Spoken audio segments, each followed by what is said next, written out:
कुमार जाऊ नको ना रे. आम्हाला जायला पाहिजे डमरू. तुमच्या सगळ्यांची आम्हाला खूप काळजी वाटते आणि म्हणूनच आम्हाला जायला पाहिजे. पण आता तू इथून कुठे जाणार? माहित नाही. चल आम्हाला तर निघायला हवं. माझ्यासाठी तू पोलिसांसमोर सरेंडर झालायस.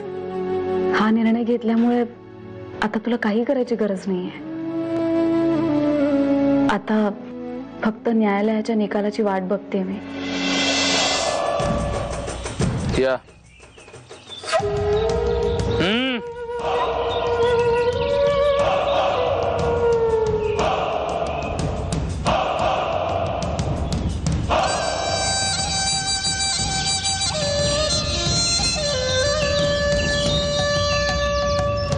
इकडे कोणाच बी दादागिरी चालणार नाही.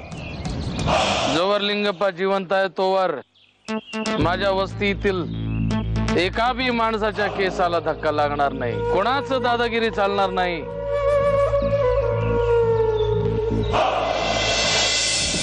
साक्षी, लवकरच सब इन्स्पेक्टरच्या एक्झाम्स आहेत आणि पोलीस डिपार्टमेंट जॉईन करण्याचं तुझं स्वप्न पूर्ण करण्यासाठी तू या एक्झामला अपियर व्हावंस असं मला वाटतं. स्पेशल केस म्हणून मी तुला रेकमेंड करेन. तू नक्की पास होशील. Thank you sir.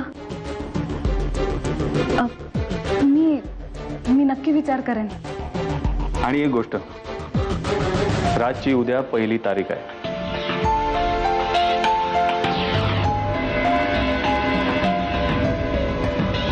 आणि हे विक्रमादित्य रणवीर पेक्षा उद्या कर्तृत्ववान निघणार. त्याला मदत करण्यापेक्षा, काळजी घेण्यापेक्षा त्याला वस्तीच्या बाहेर जायला तुम्ही सांगतात. हो, आता तुम्ही आमच्या सोबतच राहा. आता ही वस्ती सोडून तुम्ही जाऊ नका. विक्रम भाऊ, तुम्ही आमच्या सोबतच राहा. आता ही वस्ती सोडून जाऊ नका.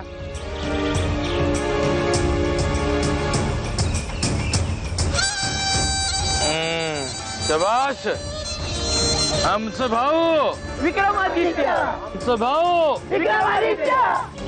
हे बघ, विक्रम बरोबर तुला जी मजा करायची होती तू ती केलीस.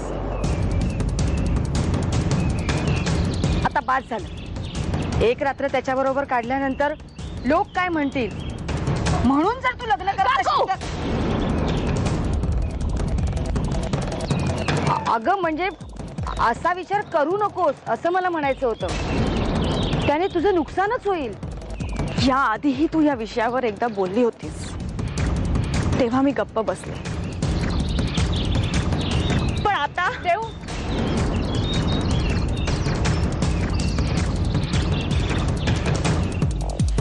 देव हे काय चाललंय?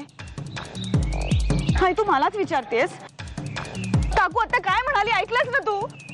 तिला सांग ना, ती जे बोलली ते चुकीचं होतं. देव, काय चूक आणि काय बरोबर हे जाणून घ्यायची माझी इच्छा नाहीये. मला फक्त एवढंच समजतंय की अभिलाषाची बोलण्याची पद्धत चुकीची असली तरी तू विक्रमशी लग्न करू नयेस हे तिच्याप्रमाणेच मलाही वाटतंय. अजूनही वेळ गेलेली नाहीये. हे बघ, झालं गेलं विसरून जा. ते वाईट स्वप्न होतं असं समज. आम्हाला ना सुरुवातीला तुम्ही घर सोडून गेला तेव्हा तुमचा खूप राग आला होता. मग नंतर आम्ही विचार केला आणि आम्हाला असं वाटलं की खरं तर आम्हालाच घर सोडायला खूप उशीर झालाय. पण आता म्हणता म्हणता हे 30 दिवस कसे संपून जातील कळणार पण नाही. देवी सरांच्या अटी आम्ही पूर्ण करू आणि देवयानीशी आमचं लग्न सुद्धा होईल. चला भैया, आम्ही आता निघतो. काम आम्ही अर्धवट टाकून इकडे आलोय. परत भेटूया.